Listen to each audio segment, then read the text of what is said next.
Or good afternoon, everyone. Welcome to today's weekly webinar here with Quest Trust Company. I am super excited to have Ms. Tresa Lugten with us here to talk about short-term rentals and Airbnbs. So before we get started with today's main presentation, I do just have a couple of quick announcements for you guys, kind of give you a little bit of background about who we are at Quest, how we can help you, and some of our upcoming events that we have as well. So as everyone's kind of getting signed on here, be sure to check out the chat. I do have Miss Sarah Shellum, one of our other IRA specialists, moderating today's webinar. She will be posting some of the links to some of the events that I'm mentioning and talking about. So be sure to check those out because we do have a lot of great resources for you guys here at Quest. Now, we've noticed in a lot of our webinars that we do get a lot of new people joining us every single week. So if it's your first time joining us, first of all, welcome. I hope you enjoy today's class. Today's webinar is just one of many classes that we host here at Quest. And we are very passionate about teaching investors all about their different investment options, whether you're looking to invest into real estate, whether you're looking to diversify the types of assets that you hold in your retirement account. We provide a lot of education and we have a lot of IRA specialists on our team that can really help to kind of build a relationship with you and walk you through this process one-on-one as you are learning how to potentially self-direct your IRA. So Quest is a self-directed IRA custodian. We're based out of Houston, Texas, and we're a pretty good sized company.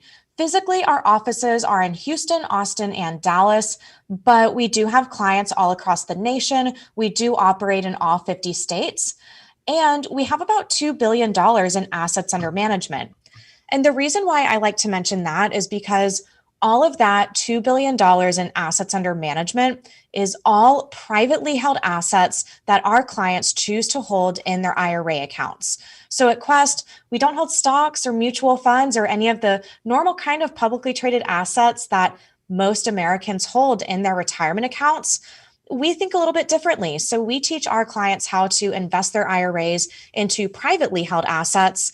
And then from there, you can go out and self-direct your IRA. You can either purchase real estate and hold it directly in your IRA. You can be passive and be a private lender, or you can use your IRA funds to passively invest into apartment syndications, commercial deals. You really have a lot of options, and we are here to help teach you about that process, no matter what types of investments you might be interested in. Now, super important, we do have our disclaimer here at the beginning of every single presentation. Please be aware that Quest does not give tax, legal, or investment advice. We like to put on a lot of events. We like to bring in a lot of education and a lot of different guest speakers. But please make sure that you are always doing your own due diligence before you enter into investments. Use professionals to structure your deals properly. And just be aware that the role of your IRA custodian in this is to allow you to hold privately held assets in your IRA. We're not here to structure your deal for you. It is so important that you do your due diligence before you enter into investments, whether it's with your IRA or with non-IRA funds. Really just cannot stress that enough. Now, the IRAs that we hold at Quest legally are exactly the same as any IRA that you have at any other custodian. As I've kind of mentioned already, the only difference is the types of assets that your custodian allows you to invest in. So as you can see, there's a lot of different benefits, diversifying your retirement portfolio, investing in what you know best. Guys, if you are already investing into real estate, there is definitely a way that you can apply the knowledge and skill set that you have to your IRA investments that then in turn grow completely tax deferred or tax free, depending on which type of account you might be investing with. So if you have more questions about that, be sure to reach out to one of our IRA specialists. Going to kind of breeze over that because I do want to focus on our upcoming events that we have here in my quick little 10 minutes that I have with you guys. But really important, these 7 different types of accounts that you can self-direct here at Quest, you can still max out your 2020 contributions up until the tax filing deadline, which has now been extended to May 17th. Or if you are in Texas and you've been affected by that crazy winter storm that we had recently, you do actually have up until June 15th to file your taxes and make contributions for the 2020 tax year. Now, why is this important? I like to throw a little statistic out here. If you only contribute $6,000 a year, say to a Roth IRA, which grows completely tax-free, if you contribute $6,000 a year from age 25 to age 70, if that IRA only grows by 5% each year, which when you're investing in real estate, you definitely have the opportunity to make much higher returns than that. If your IRA only grows by 5% per year, by the time you reach age 70, at that point, you will have just over $1 million completely tax-free in a Roth IRA. So don't be blinded by the fact that overall, the annual contribution limits are not that large, but take advantage of what you can put in every year, find ways to invest it. Even if you're not self-directing your IRA yet, go to Fidelity, go to Charles Schwab, one of the more traditional custodians. Max out those Roth IRA contributions so you're at least earning some sort of interest and growth in there. And then maybe once a real estate deal comes across your plate that, might make a good IRA investment, you can always transfer your funds from your current custodian over to Quest to now hold different types of assets. So I would definitely encourage you guys to max out those contributions. Again, those 2020 contributions, you can still max out pretty much all of those here on the screen. And to sweeten the deal even further, we're doing a little giveaway. So if you guys make your contribution before the end of this month, for every $100 that you contribute, we will give you an entry to win a $200 Airbnb gift card giveaway. The idea behind this is that you can beat the tax filing deadline rush. You're not calling us the day before the tax filing deadline trying to get it done. Guys, take advantage of the fact that you have a little bit more time, but beat the rush. Our phone lines get busier and busier the closer we get to the tax filing deadline. So we've given you just a little bit of incentive to get those contributions in early. There's no promo code. We'll be doing the drawing for this at the end of the month, which is just 6 short days away. So be sure to take advantage of that. Be sure to reach out to Sarah there in the chat. She can help to connect you with one of our IRA specialists who can go through that free one-on-one consultation with you and kind of walk you through this exact process.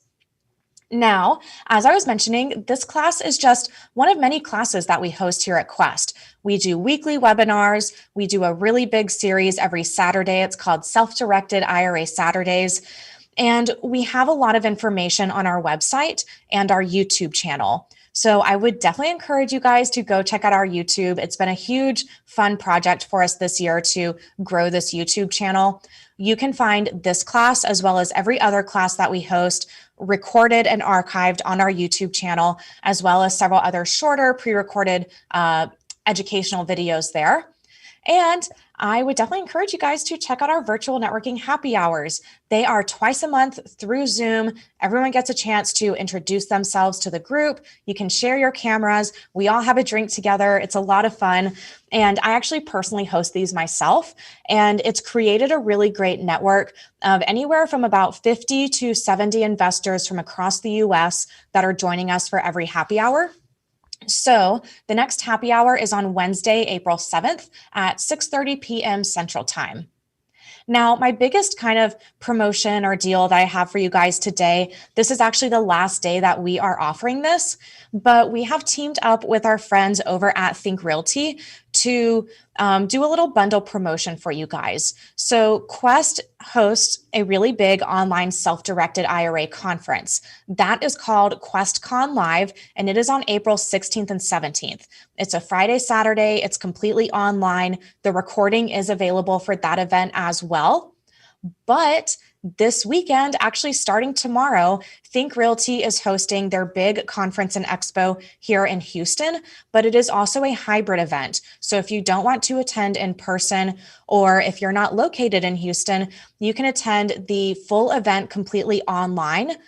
If you buy your ticket to QuestCon before tomorrow, in the confirmation email when you buy your QuestCon ticket, you will get a free ticket to the Think Realty conference.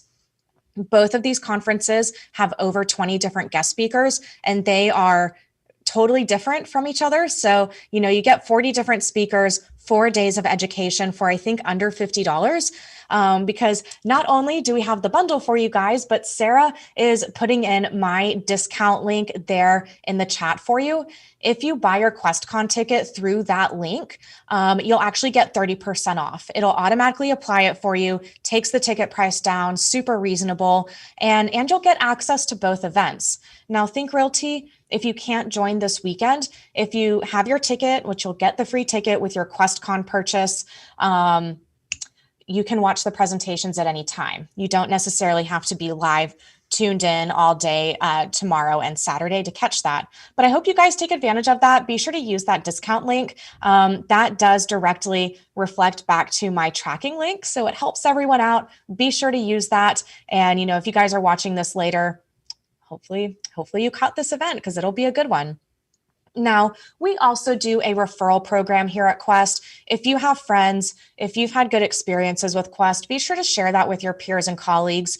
We're doubling the rewards referrals through the end of this month, but we give these credits all year long. So if you have questions, reach out to us. Be sure to reach out to Sarah there in the chat. She can definitely help to answer those questions for you and link you up with one of our IRA specialists.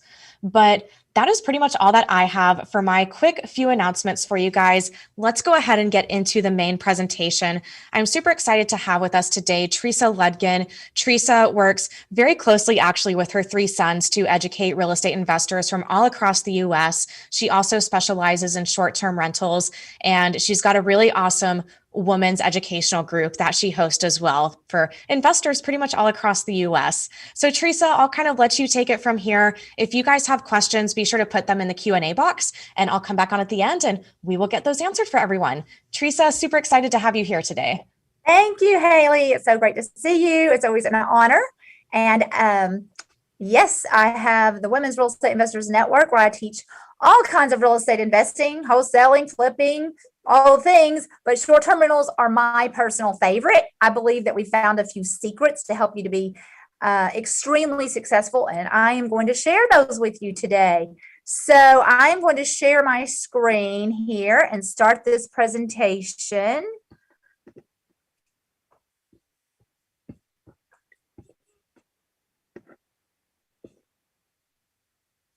Okay, am I on? Yes, you are good to go. Okay, well then let's go.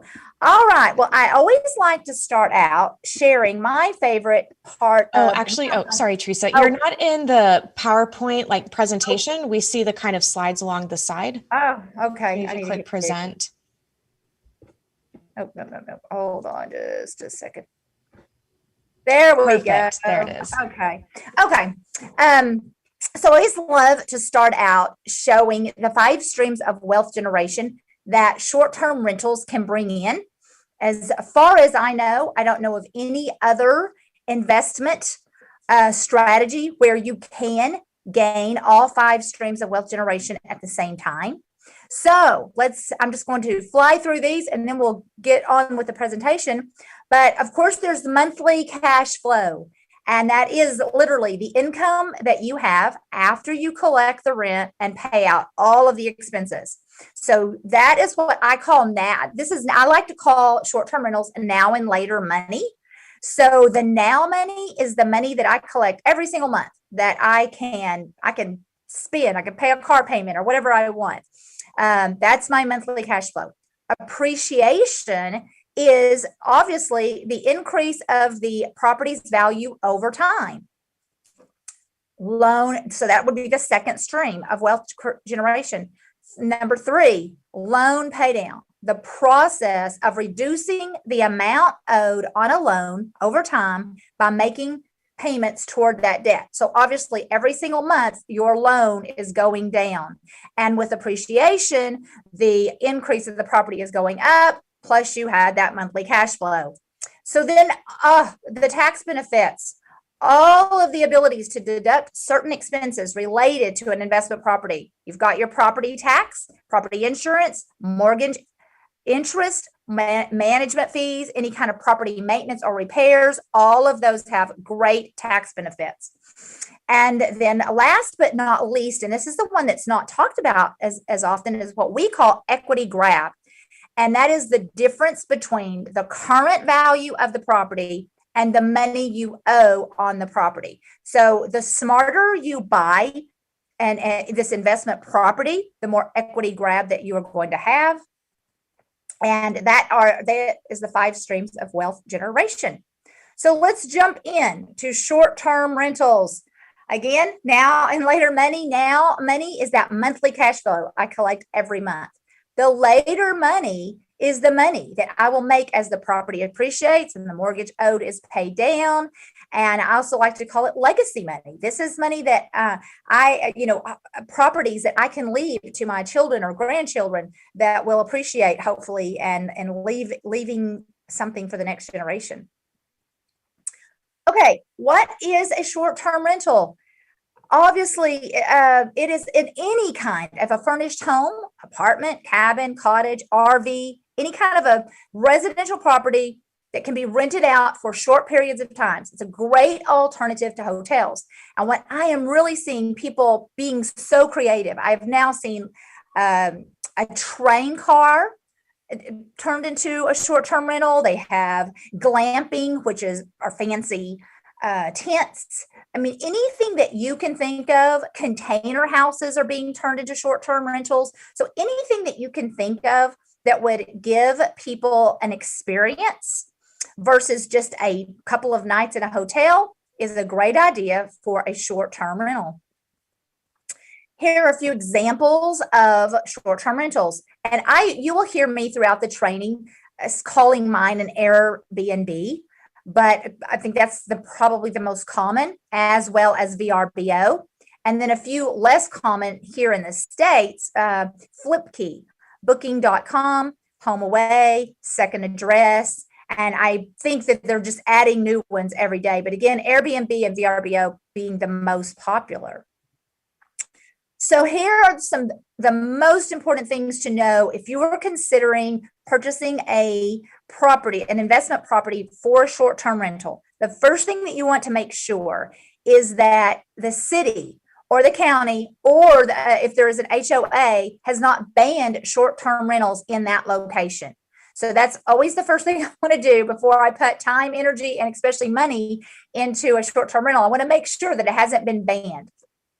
Or if there's not an HOA that says you cannot have a short-term rental there. Then you've heard the term location, location, location. And I don't think that this is anywhere as important as when you are considering a short-term rental. All short-term rentals not all, most of the time, a short-term rental needs to be 20 to 30 minutes away of anything of interest. So you can see that I have a list there. If there's a popular downtown area, and of course here in Dallas, we have the Rangers and the Cowboys and the Mavericks and Six Flags.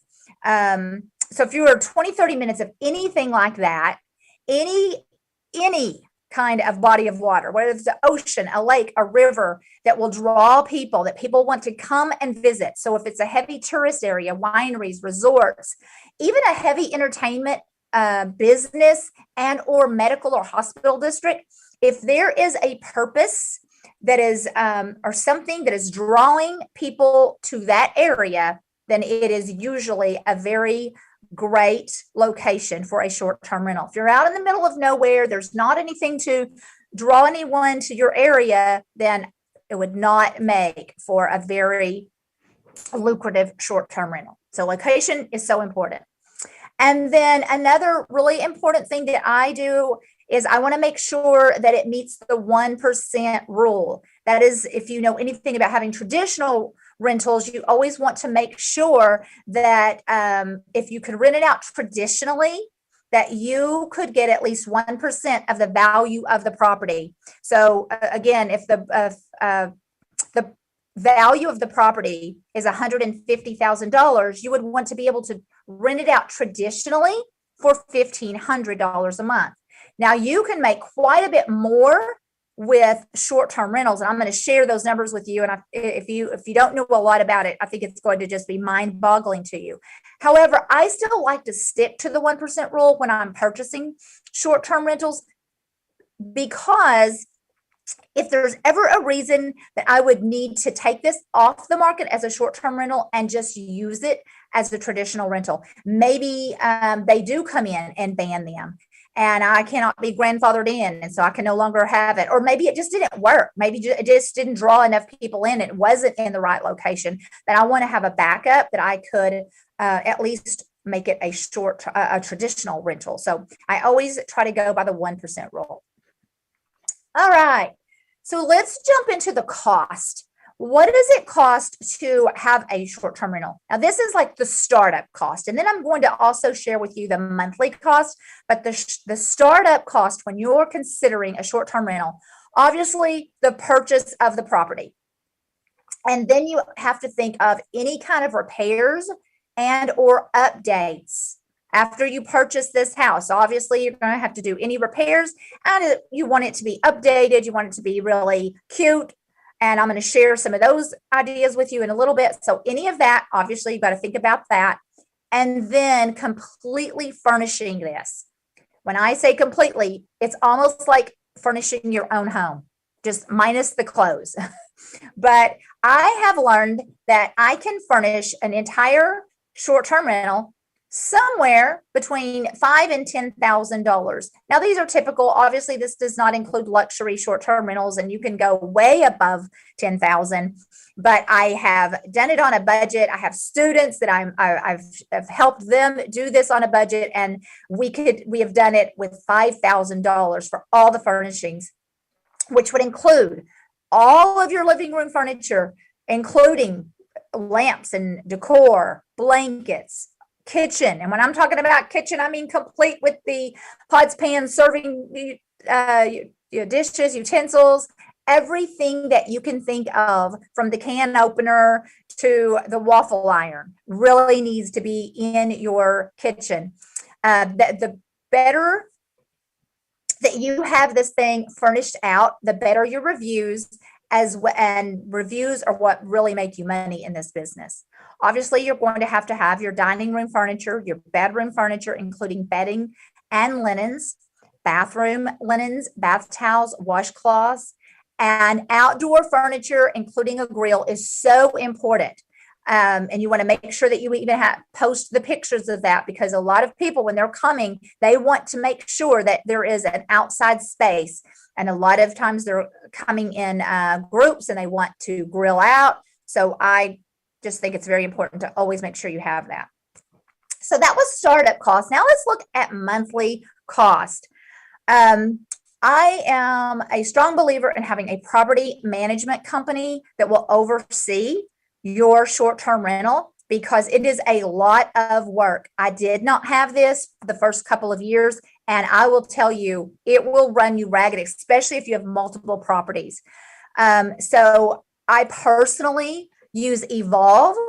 They charge me 10% right off the top. I will go into that a little bit more and share with you everything that they do for you. And again, I think it's well worth the 10%. But just for this purpose, I just wanted to share that, yes, so if you're going to have a property management company, know that that's going to be a cost right off the top. Obviously, you have your monthly mortgage payments, unless you bought the home, with cash. You've got to provide insurance. There is a short-term rental insurance policy that you will need to let your insurance company know that you will be using this property as a short-term rental. Obviously, all the utilities, electric, gas, water, trash. You must have cable. I know that some will be kind of out and they'll say, hey, get away, no cable, no Wi-Fi. But I have found that people in our world today, they want cable, they want Wi-Fi. It doesn't have to be cable. It can do Fire Stick or Netflix or something, but they want their TV and they want their Wi-Fi, a high internet, high speed Wi-Fi. Yard maintenance for sure, as well if there's a pool maintenance. Housekeeping after each guest departure. This is the most important part. And probably the most difficult part you will find in owning short-term rentals is keeping a good housekeeper. It seems like we will hire some and they will do really good for a while, and then they just start getting sloppy, and you will notice that really quickly in the reviews. Housekeeper can make you or break you. And so every time that your guest leaves, your housekeeper needs to get in there and clean everything. That means like literally pulling out every drawer and making sure that the utensils are straightened and that the pots and pans are clean and just didn't get stuck back under the cabinets, because we've had everything in the world that could happen. I've gotten some crazy phone calls. Update on your linens. Obviously, towels, washcloths, bedding, they are going to get stained. They're going to get threadbare. So just know that, and that's another thing that I have my housekeeper do, is keep an eye on that, so that I can make sure that I always have really nice, clean linens available for my guest. And then there's the things that you're constantly restocking: paper towels, trash bags, all your cleaning supplies, laundry detergent, dishwashing detergent, shampoo, conditioner, hand soaps, and body wash. Everything that I have listed, I believe, are must. You can add a lot of extra things, cotton balls and Q-tips. Those are not necessary, but the things that I have listed, I have found are your guests are expecting these things for sure. And I like to use a good quality. I don't want to use a generic, the Equate brand from Walmart. I want my guests to have a good experience. So I always use a little bit more of a luxury brand on all of these things. Okay, let's talk a little bit about the money. So what is the traditional price per night for a short-term rental? And that's how you are going to think about your investment property. You always want to know what it's going to be rented out per night. So a traditional, just nothing special kind of short-term rental, especially a private room. And I do want to stop here and say that you could actually, if you maybe have just become an empty nester, you could consider just renting out a room in your own home if there is an ensuite bathroom. I've actually stayed a couple of times in a short-term rental with someone who lived in the home, and they just rented out a room and had a very good experience both times. So again, that's going to be just for a private room with the ensuite, $50 to $100. That's going to be depending on, just how cute, how fancy, and as well as location. Traditional, something very simple. When I'm saying traditional, this is not anything.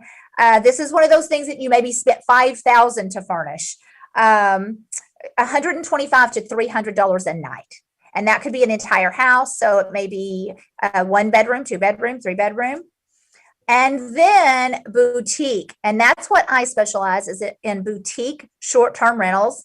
And I can rent mine out for anywhere from $200 to $500 per night. And I'm going to share with you what I think makes a boutique. I'll actually even share pictures with you in this presentation and go over those little secrets with you. And then a luxury, which I don't have a luxury short-term rental, but they go anywhere from $500 to $5,000 a night, depending on size and just all the amenities and location. Again, just have the reminder that reviews are everything. So your upkeep and your cleanliness of a short-term rental is so important.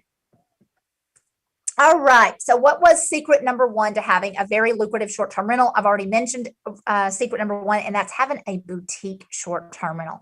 And what does that mean? It definitely means that you are going to spend a little more time, money, energy, and effort in your design. And what I have realized is that it can be anything. You can go really thematic, eclectic. You can go for a super modern look, or even a fancy traditional look, anything that stands out.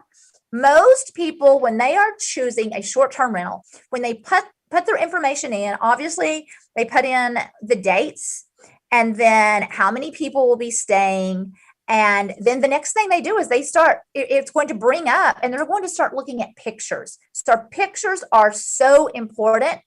And that's what's going to draw the people into your short-term rental or the photographs.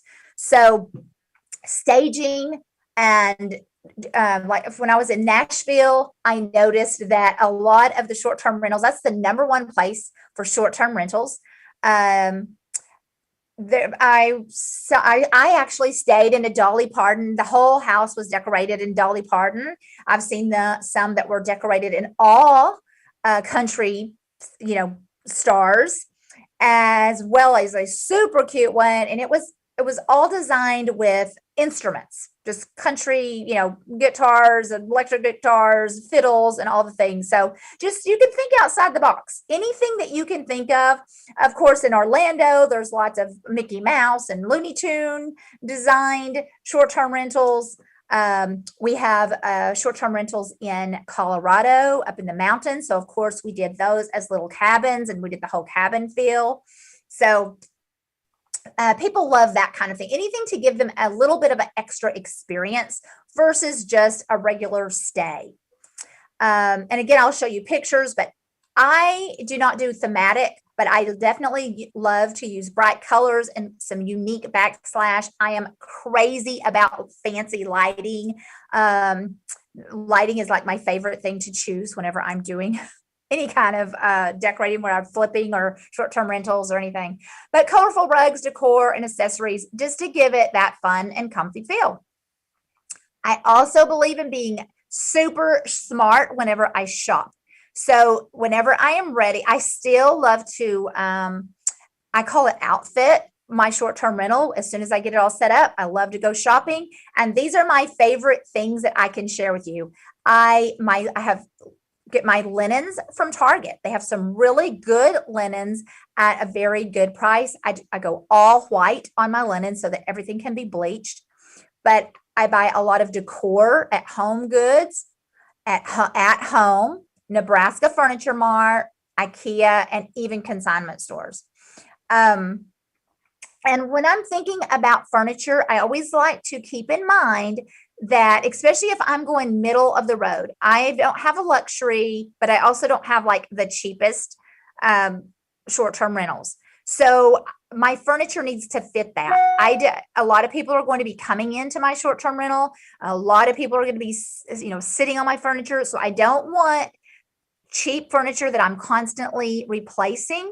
But at the same time, I don't want some really high-end furniture that a lot of people, will not take care of as if it was their own. So I just try to keep in mind something that's going to be sturdy, but not extremely expensive. Comfortable beds and beddings are so important. I find that is what is most discussed on my reviews. If people get a good night's sleep, if they have comfortable beds and linen, they are going to talk about that on the reviews, and that's going to draw the next customer in. So as crazy as it sounds, I love to talk about this mattress that we use in all of our short-term rentals. It's the Zenus Memory Foam 10-inch green tea mattress. I put queen size on all of my beds. Everything from the master, every room has a queen size bed. They literally are $290 from Amazon. I have one. That's what I sleep on every night. It is so comfortable. $290. That's a crazy low price for, you can pay thousands of dollars for mattresses. All right, here is a picture of one of my short-term rentals. Whenever I talk about just kind of making it a little different, most people probably wouldn't put a bright blue door and the crazy backsplash over there. But if you can get away with some of these bright colors and funky looks in a short-term rental, because again, you're just looking to give someone a fun weekend experience more than this is not a house that they are purchasing to live in. Okay. My secret number 2 for a successful short-term rental is almost all of mine. I have converted the garage to a bunk room, and I will show you pictures of the bunk room. I do not just stick some, bunk beds in there that I got from Sam's. We have a builder that comes in and creates really nice bunk beds. As a matter of fact, I think, I'll show you here. This is our bunk room. So this was the garage. and we turned that into the bunk room. And those are queen size again. So this would sleep 8 additional adults, as well as bean bags and TV and gaming and all of that. But so if I have, so it sleeps 8 in the bunk room. So if I have a 3-bedroom home and then I turn my garage into a bunk room and that sleeps 8, I am sleeping 14 people in my short-term rental. And that's rare. There's not a lot of short-term rentals that can do that. So it is perfect. The number one thing that come are bachelor and bachelorette parties, as well as little, a minor league soccer teams and baseball teams and cheerleaders. It's great for large families traveling together. Even I have a lot of coworkers that are traveling together that will be here for some kind of a growth con or something, and they all want to stay together versus just they all have their own rooms. However, they can eat together, especially when you provide a nice outdoor area for them. They can cook together if they want to. So we have had a great experience with this. And you get a much better, they can split the nightly rental, and they are going to save a lot more money than if they all had separate hotel rooms. Okay, let's talk a minute about the Evolve Property Management Company. Again, I told you that they take 10% right off the top. There are other companies other than Evolve. This happens to be the only one that I have used. I've had a very good experience with them. I've been probably with them for at least 3 years. The best thing, so this is what all the benefits of having them. They handle all the marketing. So they are putting your property, marketing your property to Airbnb, VRBO, Flipkey, HomeAway, Booking.com, Second Address, and then they're constantly adding to that. Whatever the biggest markets are, Evolve is marketing your property there. They handle all the bookings. They collect the rents, they deduct their fee, and they directly deposit our portion right into the bank account. So it's so easy. Now I have to provide my housekeeper. So I find the housekeeper that I want to use. I make sure that she understands all of my expectations. And then I give her information to Evolve, and Evolve actually contacts her every, constantly, and lets her know what the schedule is when somebody cancels, and just keeps her in the know. So I'm not a go-between. I don't have to handle any of that, as well as they handle most of the questions, complaints, cancellations, refunds, and they only notify me if there's just something that they really need. And really, for me, I have it set up where they actually call my housekeeper first. And if it's something that she can handle, and I have a handyman on standby, so the two of them can handle almost everything. So if they call and say the dishwasher is leaking or my AC is not working, immediately I can just have my handyman go over there and take care of it. If there was something that wasn't cleaned, then my housekeeper would go over there and handle that. So it's just a great benefits come with it. And again, I think it's well worth the 10%. Also, Evolve pays up to $3,000 on property damage. And it says per guest. It doesn't actually mean if 14 people stay in your house, it is $3,000 per guest, but it's $3,000 per stay. So if somebody comes and stays in your short-term rental for 3 or 4 days, and they do break something, because that happens, they actually will pay out to $3,000. I've only had to use that one time in the last 3 years. So that's a great benefit as well. Okay, so this is, I have several short-term rentals, but I'm going to talk about the two that do the best for me and just share the numbers. So one of them rents out at 3, now, and these numbers change, but typically they are renting out for $300 and $350 a night. And another great thing about Evolve is they will watch. So, say the Cowboys are going to be playing this weekend, then they would, and they know that that's going to bring in a lot of tourism. Well, they will raise the nightly rate for that night, and then they will lower it in the lulls so that you can keep the thing that you want is a 15 nights a month. You want your short-term rental to be rented out at least 15 nights. That's the minimum. Anything over that is great, but that's what you're really, really at least hoping off. We call that 50% minimum occupancy rate. Okay, so if I have a short-term rental that is renting out on the average of $300 a night for 15 nights, that's $4,500 a month. If I have one that's averaging $350 times 15, look at that, $5,250 a month minimum. I have a record month that happened to be the same month for each. You can see a record month was $7,700 and $8,100 a month.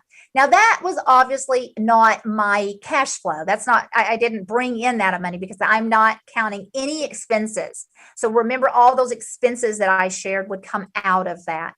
But both of these homes are they are not high-end homes. I want to say that if I were to, these homes would probably sell for about $250,000. They're both in the Metroplex here in Texas.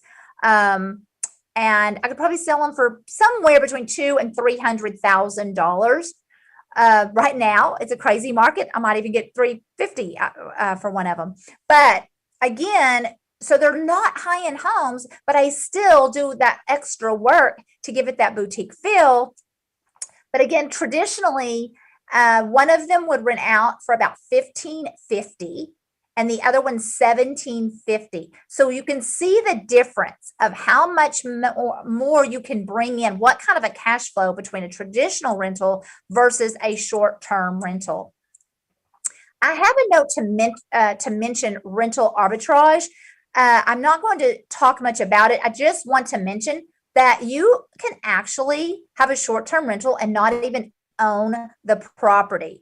This is something that you could work out with a landlord that is willing to let you kind of be the go-between and use his property as a short-term rental. But again, that is a whole training in itself.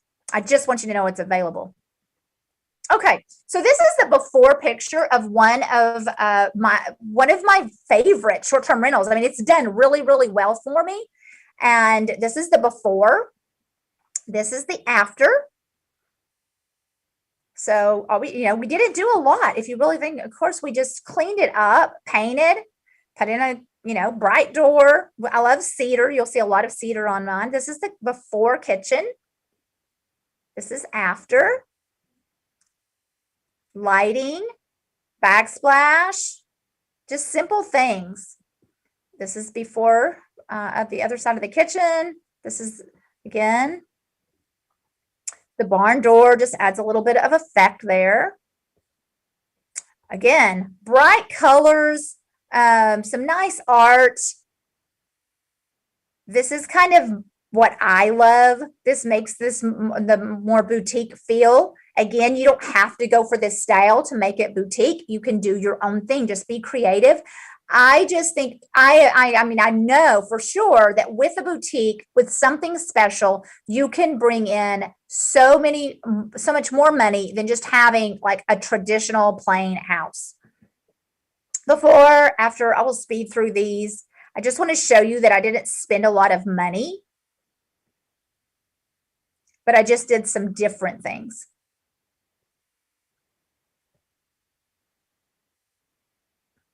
Just a pop of color. So everything is white, and then I just throw in some colorful pillows and a throw blanket, cute lamps.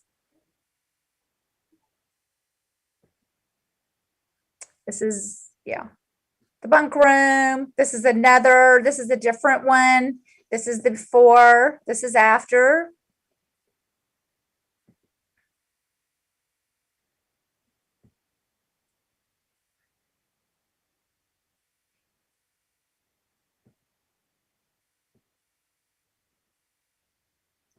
So what do y'all think? Okay, so this is the before of the garage, and then there is that after of the bunk room. This one had a pool. Pools do great. Pools do absolutely fantastic. You do have to make sure that you have a fence around it. Cost you a little bit more on insurance, but I found that it's well worth it.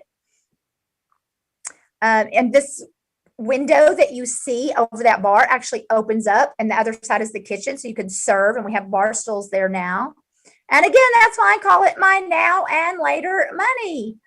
And again, thank you so much for letting me share, Haley. And if you want to know more, I love talking about short-term rentals. I love teaching women how to invest in real estate. I know that I probably have a lot of men on here, so please forgive all of those pink slides. But if you're a woman and you want to know more about short-term rentals or just real estate investing in general, I would love for you to join a masterclass. I will be doing that. It's called withoutfearofherfuture.com. You can go there, and it starts April 17th. It's 7 days, and it is well worth it. So I would love to take questions. Haley? Yes, Tresa, always a great presentation. I love the style, and I love especially that last picture, the little bar with the window, because so many people love the indoor outdoor living, and especially when you're on vacation, Yes. it's so nice. Do you have a couple of questions for you? So, what cities do you invest into your Airbnbs? I know you said it's got to be near something exciting, but I'm curious what cities you actually have your Airbnbs in. I have some in Florida, Colorado, and Texas right now, but I don't think that there's not a city. I mean, unless you've got a little bitty city, with no tourists coming in, that nothing is drawing you. I don't think there's any place you can't, because I've gone to Airbnbs all over the nation. So yeah, as long as you've got something that's drawing people in, I think it will work. I got to do that market research, right? I did the same Yes. thing. So for those of you guys out there, I actually invest into Airbnbs as well. We've got one on Lake Conroe here in Houston, and we're currently doing construction on another one. So I love to hear the way that other people manage their Airbnbs as we are getting involved into it. Now, I noticed you said that all of your beds are queens. Was there a particular reason for that? Yes. I kind of have some input there as well, but I like a king size bed. I know. Have you gotten any feedback about that? Surprisingly, we've never gotten any negative. And now there's probably some people that choose not to stay with us when they see that there's not a king in the master. The only reason that we do that is because we do have all of those bunk beds.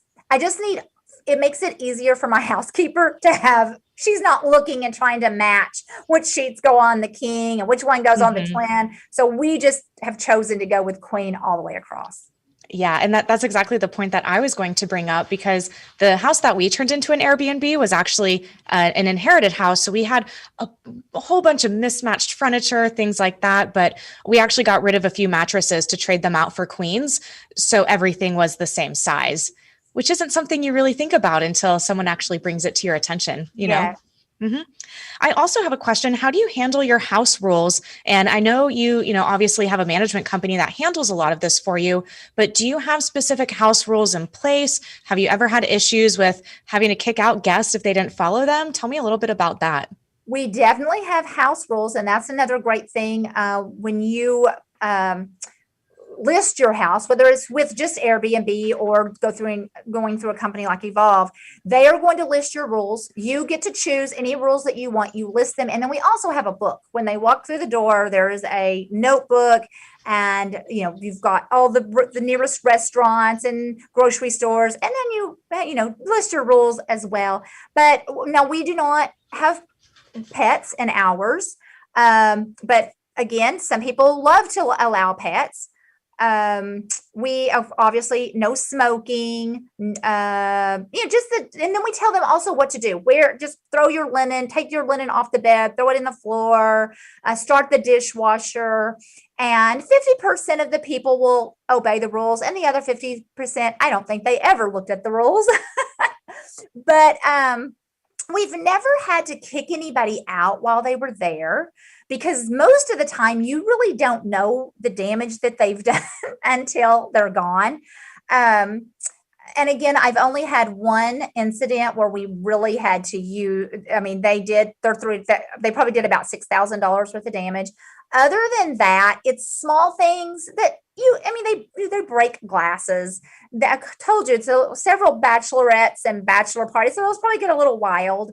Broken chair, broken end table, but we don't stress over that. We don't charge them. We don't even contact them unless we can just tell that they did. It was truly just purposefully, and so yeah. Yeah, like they threw a party or something. Oh yeah, lots of parties, lots of parties. Which, on that note, do you guys have like a minimum stay, like a 2-night minimum, anything like that? We have 2-night. You can have a 3-night, but we've tried everything. 2-night is the best. I have found that's worked best for us. Yeah, And that's you can have it set up. If you don't want parties, you can say no parties, but it's a little difficult to have a short-term rental that sleeps 14 and then say no party, because in reality, 14 is a party. that's what they're there for, right? Exactly. Yeah, I know that's actually one thing that we took into consideration with our Airbnb. So it's actually a townhouse. The neighbors are really cool. We're friends with all of them, but we could have put more beds in there, but we specifically held it back a little bit to sleep 8 people. And we do not go over that 8 people because it is a townhouse and we do have some neighbors nearby. So I think that's a good point to be made there as well. Absolutely, yes. We have a good question from one of our attendees. David wants to know, is there any good way to estimate the demand for short-term rentals in an area before you buy that property? Absolutely. Absolutely. And I think you have to do that. You have to make sure that you do that. So there's several ways. There is a system called AirDNA, and they will do all of that for you. But I'm going to tell you a secret. Evolve will do that for you as well. You can just call them, tell them that you have your eye on this property, you're considering making it a short-term rental, and they will pull up for you what they think your minimum night stay would be. If they think that you could get the 15 nights, exactly what they think you could charge, whether it's a 2-bedroom, 3-bedroom, whatever it is. So yeah, and you can do your own research just by going in to Airbnb and seeing what's available in that area and what everybody else is charging and how booked up are they. Definitely. That's exactly what I did. I spent a lot of time doing market research, just looking up Airbnbs. It's our first one. So we currently don't use a property management company, but how I wrote our rule list was I just went through a lot of other Airbnbs in the areas, read their rules. I pulled out bits and pieces of what I liked. Some of those rule lists, you can definitely tell it was written by an attorney. It is way too much. It's a little excessive, but I personally do think it's important to have somewhere in the rules, hey, by booking with us, you're agreeing to these. We do have the right to charge you extra fees if needed. Hopefully it doesn't come to that, but if it does, it was in writing at the time that they booked the stay. And I think that's really important. Yes. We got a question here. What states does Evolve cover? Are they nationwide? They're nationwide. Yes. Nice. Let's see. And then someone wants to know, do you do the decorating yourself? I am a tasteless person. Do you have any resources for interior designers near Las Vegas? I do mine myself. My daughter-in-law is an interior design, and so she taught us. And because I'm not really natural at it either, but because I had somebody to kind of cheat from, now I can do it and I love to do it. And then the longer you do it, then you start becoming more creative and having your own ideas. But if you are not, I don't know anybody in Kansas or Vegas that I could send you to, but interior designers would love to come out and help you. And again, you can spend very little money. You may even have some family member of your own that's really good at that. But I think you only would need it a few times, and then you will start to pick up your own and look through pictures of other ones. That is the best way. That's exactly what I do. Just duplicate it, take out bits and pieces that you like, and it works really nicely. So going to get a little technical into the IRAs for a second. So Tresa, just bear with me, but this is a great question. Can I do this in my IRA? Now, my stance on this is Some investments make really great IRA investments. Some investments, like Airbnbs, personally, I choose not to hold those investments in my IRA. Now, it certainly could be done, but the issue here is if you own a property in your IRA, it has to be kept at arm's length. You can't go stay there, you can't go change the sheets. So, Airbnb investments, which especially for us, our second one that we bought is near a big mountain bike park up near Austin. My boyfriend loves mountain biking. So we want to be able to go stay there and not have to worry about these IRA rules and restrictions.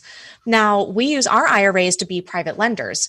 Totally passive, really easy, just get the mailbox money. And then we do our Airbnb investments outside of the IRA. Now, that's my personal stance. It makes it much easier when you don't have to worry about those restrictions. But Airbnbs are great, but if you're doing it in your IRA, just be aware you can't go stay there. It might trigger UBIT or unrelated business income tax because you are running a business in the IRA. So take that with a grain of salt. Give us a call at Quest. We can walk you through some of the technicalities with that. But that's a really popular question. So just kind of wanted to take a second to cover that really quick. Let me see here. I think that is all the questions that we had. Let me make sure I got all my questions answered here as well. Holidays. This is a good point. So you mentioned that your property management company will raise the rates around holidays. And we actually went to go do that. It is March and people beat us to it. We are already booked up for 4th of July and Labor Day weekend. So if you guys are doing Airbnbs, make sure that you are raising those prices on those holiday weekends as soon as possible, because we went to go do it and it was already booked up. We were so surprised. Have you had experiences similar to that as well? Absolutely. Absolutely. And you mentioned something else that is so vital to remember is this can also be your vacation. That's what we do. Why don't I have one in Colorado, in Florida? Because now those are places that I can go as well. So exactly. And I know, like, for example, when we had the freeze here in Houston, no one had power for almost a full week. We actually went up to the lake house to make sure everything was good. And we actually had a family that contacted us as we were driving up there. Their pipes had burst when they weren't home. They had 2 young kids. They didn't even care if the house had power or not. So when we went up to the house, we ended up changing the sheets, because the maids weren't coming that week. So if you're doing this in your IRA, it really, really limits that. And I think also kind of the last point I would like to make here is communication with your guests. I know you guys have a property management company, but if you don't have a management company, make sure that you have like your spouse or someone that is in Airbnb as a co-host with you. Because my boyfriend and I, the way that we do it, he handles all the questions about the boat lift, the dock, it's on the water, it's got a lift there. So he handles all of those technical questions. And I kind of handle the rest of the customer service, like, hey, we hope you enjoyed your stay, the reviews, the communication as they're coming. And even though we've had like a few, slight mishaps, the fact that we were really good at communicating with our guests, we still got really great reviews. So I don't know if you have any input there as well, but I think that is just so important. Absolutely. Absolutely. There's a phone number, there's an email, and we make sure that we answer that. And it's crazy. They will call you because they can't find the can opener. They will call and it's so funny, the reasons that they would call you. You're like, okay, I think it's in the second drawer on the right. And then they're so happy. Right. Definitely. Awesome. Well, Tresa, this has been so great. I always love to chat about Airbnbs with you, especially as, everyone's kind of getting into this. It's so popular. Yeah. There's definitely a lot of money to be made, and it's so fun to design the houses too. Yes. Before we sign off for the day, do you have any last kind of closing thoughts or piece of advice that you would like to offer our attendees for the day? Gosh, I can't recommend Quest enough. If you've got money, you need to be using it for investment properties, and don't be afraid to invest. I think it's the safest. Investing in real estate is the safest investment that you can make. Everybody always needs a place to live, whether it's a rental, a short-term rental, or a home. So think about investing. Awesome. And make sure you get the right education as well. Be sure to check out, Tresa's group. Her and her sons are so full of energy. The whole family is just as energetic as you are, which I love. So be sure to check out those for their resources as well. Tresa, if someone wants more information about the education that you offer, where can they find that? And I'll go ahead and I'll stick that in the chat really quick. two ways. First of all, Women's Real Estate Investors Network.com, Women's Real Estate Investors Network.com. And then